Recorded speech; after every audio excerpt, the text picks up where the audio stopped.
It feels like it was just yesterday that Lonzo Ball was drafted number 2 to the Los Angeles Lakers. There was so much promise, but the injuries, man. The injuries! We have the rise and fall of Lonzo Ball.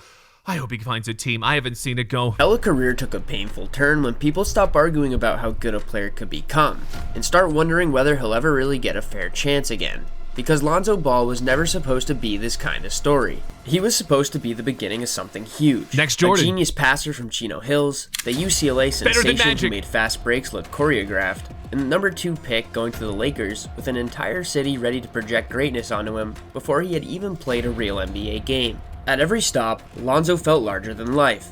The hype was enormous, the expectations were brutal, and for a while, it seemed like the league was waiting for him to become the next great floor general in Los Angeles. And that's what makes the fall hit so much harder. Because this was never a story about a player who lacked talent. It was a story about pressure, development, and eventually, a body that kept betraying him at every moment it looked like everything was finally coming together. He had bad knees. It was his knees. By March 2026, Lonzo had already gone from Lakers centerpiece to a player who missed more than 2 full years with a devastating knee injury, returned, got traded to Cleveland, and then was moved again to Utah and waived. And this is not how anyone imagined this would go when he first arrived. Before the NBA pressure, before the draft night cameras, before the debates about his jumper and the constant noise about his family, there was Chino Hills. That's where the myth started. Lonzo wasn't just a top prospect, he was the engine of one of the most famous high school teams of the era. Chino Hills went 35-0 and won California's Open Division state title in 2016. But what made that team unforgettable was the way they played. The pace was reckless in the best way possible.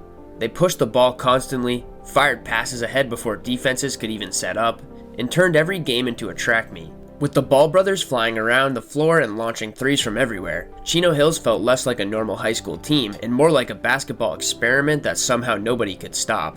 And right in the middle of all of that chaos, Lonzo was the one making it all hold together. He was named a McDonald's All-American, a first-team All-State selection, and one of the top recruits in the country. But even those honors only told part of the story.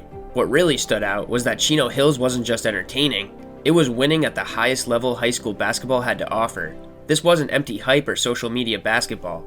Lonzo was leading a team that played with unbelievable freedom and still ran through everybody. By the end of that season, he wasn't just known as the player throwing crazy outlet passes. He looked like the clear centerpiece of one of the most memorable high school runs of that era. And the idea of him becoming a star no longer felt like a projection, it felt obvious.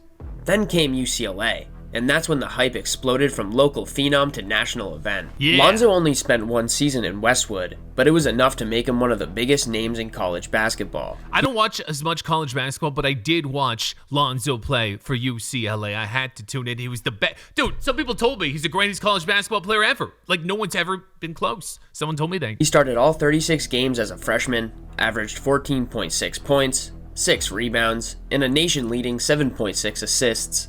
Set UCLA's single-season assist record with 274, and became a consensus first-team All-American. More importantly, he changed the whole feel of the program. UCLA looked fast, creative, and dangerous with him running the offense. And suddenly the conversation was no longer whether Lonzo was an NBA player, it was how high he would go. And that shift happened almost immediately. UCLA had talent, but with Lonzo at the controls, the whole thing started to feel different. The game moved faster, the floor opened up, and every possession carried a kind of momentum that made them hard to guard. He turned simple rebounds into transition chances, made shooters more dangerous, and gave the whole offense a rhythm that made it feel alive. The team was not just winning games, it was becoming one of the most entertaining teams in the country, and Lonzo was the reason why. UCLA won 31 games, earned a number 3 seed in the NCAA tournament, and reached the Sweet 16, while Lonzo picked up major honors along the way, including the Wayman Tisdale Award as the nation's top freshman. By that point, he was no longer just a flashy kid from Chino Hills. He was the star point guard of one of college basketball's biggest brands, playing a style that made him impossible to ignore. The passing, the pace, the control, the size of the position, all of it looked even more valuable now that it was working against top college competition. And once that happened, the hype stopped feeling like hype. It started to feel like a runway to the draft. A 6'6" playmaker who could rebound, push the pace, see over defenses, and make every teammate better.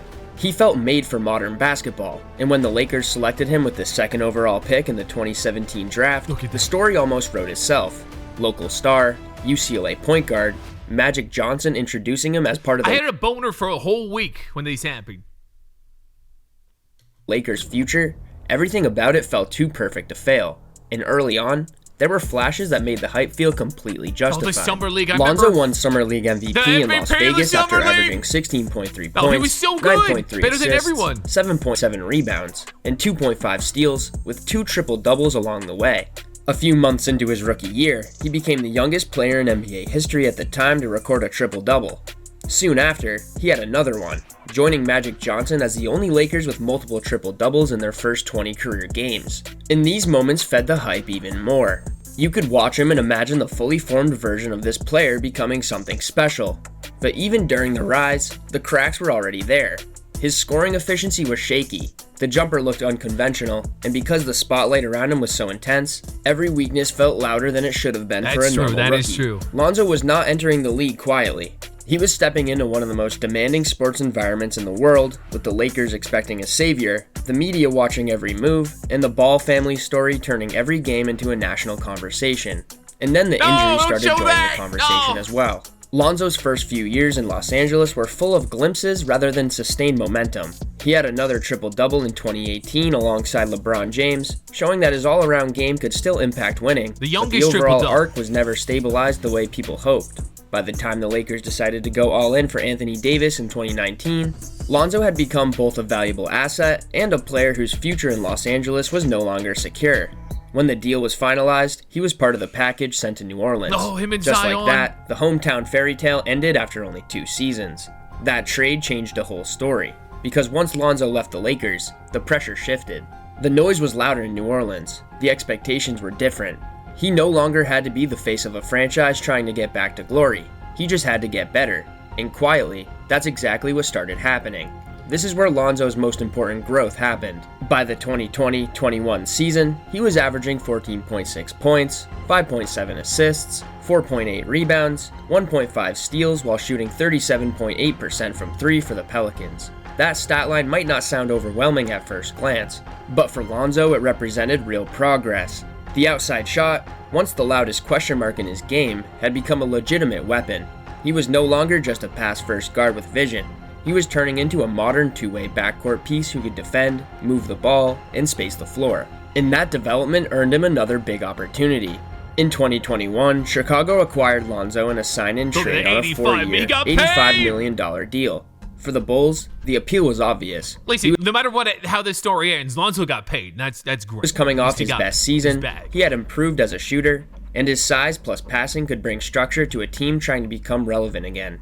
It felt like one of those career turns that makes perfect sense in hindsight. Lonzo didn't need to be a superstar in Chicago. He needed to be the player who makes the rest of the roster work better. And for a while, that looked exactly like what was happening. He was defending, pushing tempo, making quick reads, and shooting with confidence. Before the injury shut everything down, he was averaging 13 points per game, 5.4 rebounds, and 5.1 assists.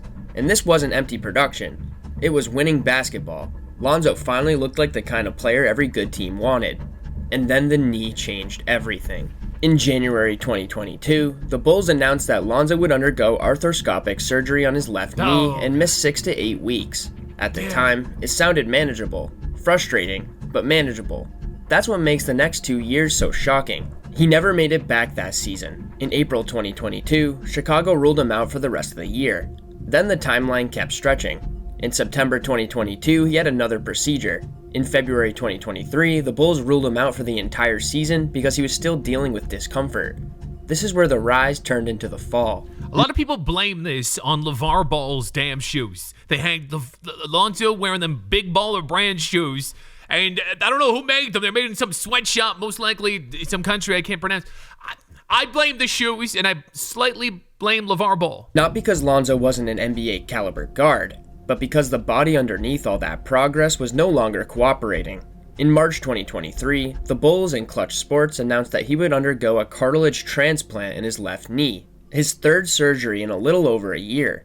Later, Lonzo revealed that he also had a meniscus transplant during that process. Crazy, dude. Those are not normal setbacks for a player still in his 20s. That's the kind of medical story that makes a career feel unstable in ways talent alone can't fix. The Lakers' version of Lonzo was talented, but unfinished. The Pelicans' version was improving. The Bulls' version looked optimized. He had become the connective piece teams spend years searching for. Big guard, great passer, three-point threat. Then in October 2024, Lonzo finally returned in a preseason game against Minnesota, scoring 10 points in 15 minutes in his first appearance since January 14th, 2022. It had been more than 2.5 years. It was a long-awaited return, and that's putting it lightly. Later that season, Chicago rewarded him with a 2-year extension in February 2025 after he had been battling back from missing 2 full seasons. Let's go, Lonzo, By get the bag. April 2025, he had played in 35 games after missing the entire 2023 and 2024 season. But the comeback never fully restored his original trajectory. In July 2025, the Bulls traded him to Cleveland for Isaac Okoro. Lonzo was no longer seen as a franchise guard. He was seen as a useful piece, a rotation player with upside if healthy. Then in February 2026, Cleveland traded him to Utah in a 3-team deal, and the Jazz waived him the same day. As of late March 2026, that leaves Lonzo as a free agent, which is a stunning sentence when you remember how this all started. And that's the rise and fall of Lonzo Ball, a player who arrived with impossible expectations, carried a whole family brand on his shoulders, got drafted second by the Lakers, flashed elite feel right away, rebuilt his game in New Orleans, and looked like he had finally found his perfect form in Chicago just before one of the most brutal knee injuries pulled the entire story off course. The saddest part is that Lonzo's fall doesn't feel like the fall of a fraud. It feels like the fall of a player who is finally figuring it out. Because if you strip away the noise, the family circus, the draft night pressure, and the years of jokes around his jumper, what was left was a really good basketball player. A winning player. A player whose game kept getting smarter and cleaner. And maybe that's why his story matters, because most rise and fall stories are about bad habits, ego, or wasted talent. Lonzo's is harder than that. It's about how long it can take for a gifted player to become himself. No, it's not. It's his goddamn knees, okay? He had an injury that nobody saw coming. He's the most talented players in the league, and the only thing that stopped him was his shoddy knees and the other injuries as well. That's the only thing. Okay, we all knew Lonzo was a triple-double machine, and he was just balling out of control before his first injury. That's the only thing that stopped his injuries. How cruel it is when the timing finally lines up just as his body gives out. His story is not just a fall from height. His story's not over! It's a reminder that sometimes the best version of a player shows up right before the window closes. Yes. If you enjoyed the video... Yes, and his window is not closed, okay? The fall of Lonzo Ball. Just because he doesn't have a team right now, that's okay. He'll get a team. He can go to any team he wants. And maybe he's waiting. Because I think you can join a team in the playoffs, right? I think you can do that. Maybe. I don't know. Maybe he can't. But God damn it. Lonzo Ball, listen, he's going to find a team. And if he doesn't, he's going to be all right. Because he can play overseas. He's a huge name. He's still great. The only reason, some teams are just worried to take him on because of his injuries. And you know what? If you're in that situation as a team owner, I understand that. Because you don't want to get a player, pay him all this money, like that $86 million contract, and, only get 2 seasons or 1.5 seasons, whatever it was. I don't know. Lonzo's story is not done. You heard it here first. Guys, if you got a video you'd like for me to watch or react to, post in my Discord. Thank you for watching. And kids, Lonzo Ball is great.